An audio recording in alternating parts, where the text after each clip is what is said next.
Hello friends, this is Liz with Crafty Devotion, and I want to welcome you to my craft room. I would like you to come and design with me. I plan to alter a burlap tote bag with bamboo handles in the shabby chic rustic design. What you are seeing right now are examples of some of my designs I embellish. I hand sew and shoulder bags with new and vintage laces, appliques, and fabrics. Following in this video, I will explain the beginning process of creating this tote. The tote I design will not be probably not be as elaborate as these ones are, because I do want it to be functional as a tote or market bag. But I'd really like you to please comment with any suggestions or questions, and I will take your comments into consideration as I plan my next videos. This is Liz with Crafty Devotion, and hang in there. The video begins. I'm going to use a burlap bag. I actually found these burlap bags the last time I went to Morro Bay, California. They had a lot of things on sale. They were brand new, and they were a bit vintage, but I decided I'm going to cover this bag. And so my process right now is that I chose the fabric. I decided that it needed a sturdy fabric. If it's going to be a tote, something that people carry around, then I thought it needed a sturdy fabric. And I have some other beautiful fabrics, but I decided to use this. And this is actually a tablecloth that I've cut to fit. And I decided that I chose this part of the tablecloth to make the center point. And then I'm going to be embellishing it even more than this, but this is my base. And I will work around this and do designs. I have decided that I am going to go ahead and I'm tacking it down right now with pins. I'm not like a professional sewer, but I've been sewing a little bit more my doilies down, because I like the look it gives it, the permanency and the more professional type look. But I do a combination of sewing and gluing on my bags. And then I decided that since I wanted the motif to be centered on this side, that I would just on this side here, I was going to make it just as high as this opening, because this opens here. I didn't want to lose any of the ability for them to open their bag. So the other side is also partially done. You can see that it's kind of off. And I know that when I cut things, a lot of times when you're using doilies, or doilies, or this is a tablecloth, this tablecloth happened to be a very yellow tablecloth, and I tea-dyed it, and it came out this color, and it's very hard to tell. It's very difficult to tell that it was actually yellow ones.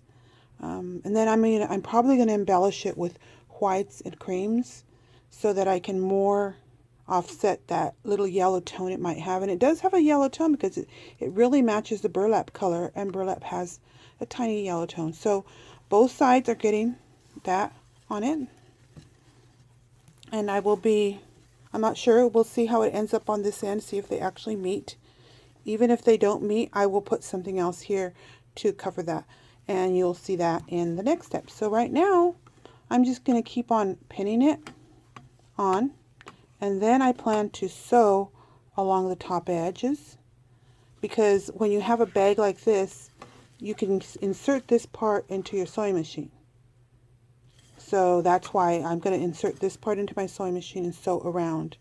Once a bag is finished, it's very difficult to sew. I can also, I decided that the bottom portion, if you look at the bottom portion, it's actually a squared out piece.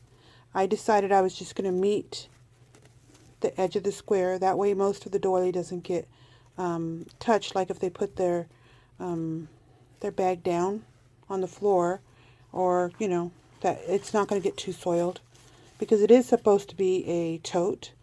So that's what I'm going to do. And so if I use mostly some sewing on it, then it'll hopefully make it a little bit sturdier. But that's where I'm at this moment. At the same time, so far here it is. I attached it by sewing it along this edge.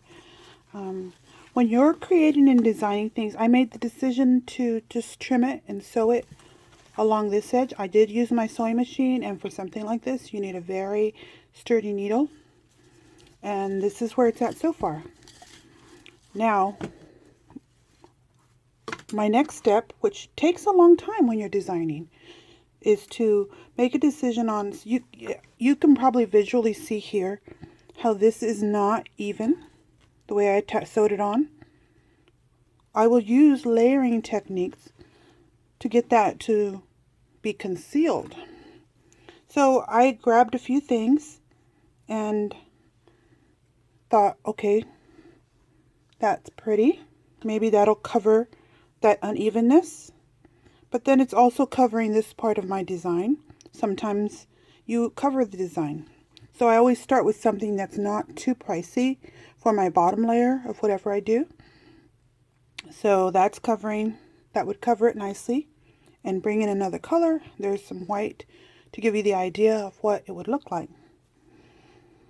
And then I tried something like this and thought, well, I can go this way. But then I thought, nope, it's too small.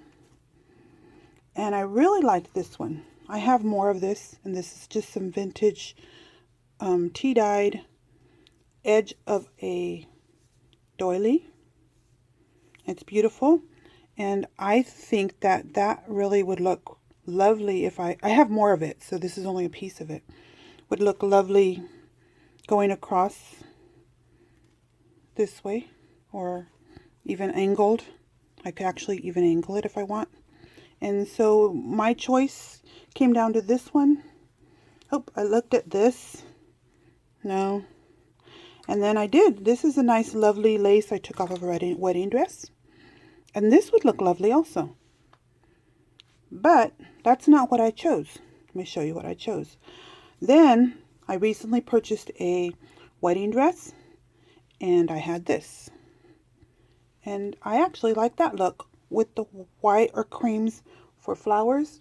I have several flowers pre-made, so I can actually look to see how the color combinations would go together. As I continue to move forward, I have my silk flowers. So so my next step will be to choose what my central point, where my next flower will be. Those colors seem to go well together, as well as this one. So that will be my next choice. So I'm going to attach this here, and then from there I'm going to design more. See you next time.